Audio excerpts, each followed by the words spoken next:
Lipe. Ele consegue divertir as crianças, né? Eu queria saber o que ele faz para divertir os adultos.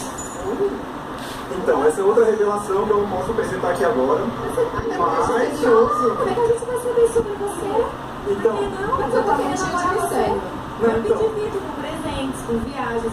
Isso não tem problema então nenhum. você já tá Dinheiro. tudo certo, ótimo. Pode aguardar pra ele. Ele tá misterioso. Quem gosta do mistério, ninguém quer mistério. Obrigada, Dani. Até a próxima, tá? Tchau.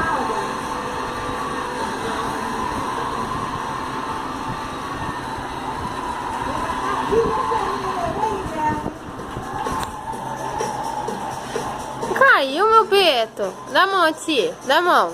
1 minuto pra você virar. Dá a mão. Tira essa fralda. Dá a mão.